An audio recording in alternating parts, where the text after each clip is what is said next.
Hello, everyone. I'm going to answer some of the questions like I promised. So many came in. It would take about 75 years to answer them all. But, well, who knows? If I keep taking my vitamins, I might just finish that. So let me just whip through these. Have we seen the last of Rocky? Well, I believe in the film Creed, that's possible, yes. But I never say no to Rocky because I have a couple of ideas, but I'm not so sure because they don't really involve the ring as much as they should, and I'm not so confident that'll be exciting enough for the audience. But who knows? Are you writing a book? Actually, I'm starting one pretty soon, pretty much about the journey of getting here and trying to stay here and not staying here. They're coming back. It'll be interesting. Why the tattoo? Well, a long time ago, I was training with Franco Columbu, who is Mr. Universe, for Rocky 2, and we got into this bench pressing contest. Not my idea, his. And I tore my entire pec off. It was very, very severe. So they sewed it back together, big 60-inch scar. 60-stitch scar. But they did it in a twisted way, so it didn't show until maybe 10 years later that all these veins started coming out. And then they got as big around as my pinky finger. So they're pretty rough looking. And I went out and just decided, no, I don't want to see. Actually, you can see it a lot in the last Rocky Balboa. That was pretty bad. So I decided just to have it covered and kind of camouflage it. Then one thing led to another, then another, then another. But the origins were covering up an injury. Who's the favorite actor to do a fight with? Well, I love doing it with Dolph. The most intriguing one was with Hulk Hogan, because you're a guy that's 305 pounds and could move like that. It was amazing. But I really loved those two guys. And Claude Van Damme was great. But the rugged fight I had was with, John Hertzfeld directed this film, a friend of mine of about 50 years, called Escape Plan 3, where they had all this choreography and blocking. And I don't believe in fights there's much blocking. I think that's more stage kung fu. A real fight is just a brutal assault. And there's a frenetic quality to it that you say, this is savage, this is survival. So I said to the fellas, please, let's not do this anymore. I want to go in there with this actor, Devin, and let it go for about 90 seconds. I mean, just let it go, because most fights don't last more than 25 seconds before one person is in dire straits. So that was very, very, very, very rough and dangerous, because we had it, and I wanted him to come at me. I can't believe we pulled it off without more injuries, but that was it, I guess. Maybe I'm just getting too lazy to learn choreography. Let's see. Hardest Rambo scenes. Hardest Rambo scenes were falling through the tree in the first one. You had 3 different stuntmen. I was the bottom third, and I did it successfully the first time. The trick was to land and catch the branch in that fleshy part between the ribs and the hips. Did it. Director goes, the thing you don't want to hear. One more time for safety. Went through, caught the branch dead center in my ribs, broke them, and hitting the ground. So when you see me going, on the ground, that's real. Let's see. Oh, Rambo 3, that was unbelievable. That was pulling up. We hired a guy to do the horse stunt when we were playing with the dead sheep.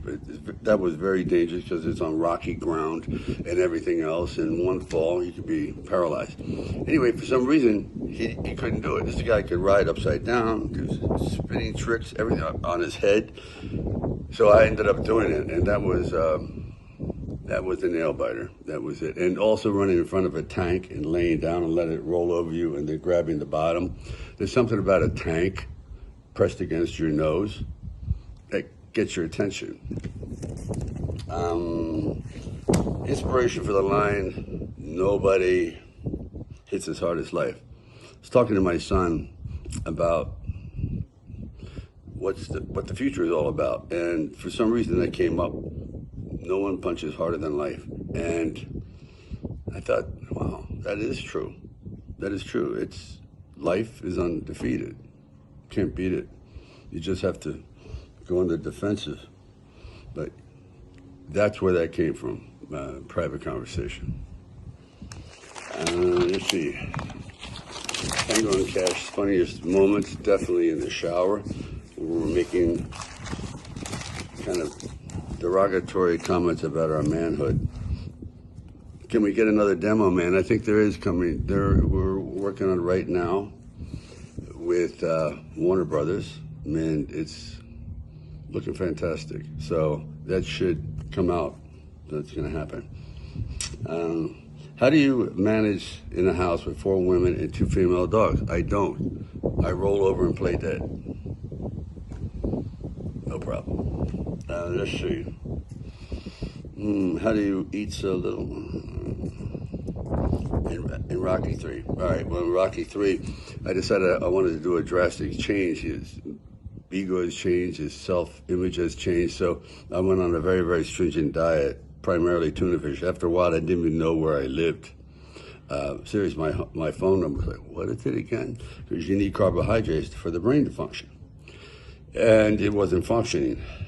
But to act, to write, to direct, and fight, and do all that stuff was accomplished by about 35 cups of coffee and these little brown, kind of oatmeal, brown rice cookies about that big that I'd pop in my mouth maybe every 15 minutes to keep my glycogen going, because it got down to 2.6 body fat, which is insane. Really, don't do that. Let's see.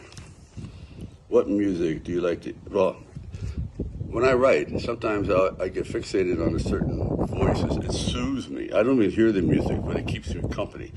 So any music that keeps me company. So right now I'm fixated on Michael McDonald, who I think is the greatest singer ever. He just epitomizes the word soul and technique. Any role that you ever gave up.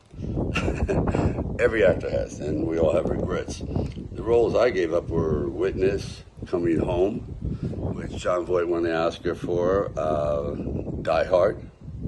I was asked to do it, but I didn't follow through. A couple of Quentin Tarantino films, not because I didn't want to be in it, because I was not available, which is usually the case when we blow it. What is my favorite activity in quarantine? Getting to know my family better. It's, usually you're gone 75% of the time. Now you're there and you actually look in their eyes. And you say, this is fantastic. I'm being provided this opportunity, which won't be around much longer.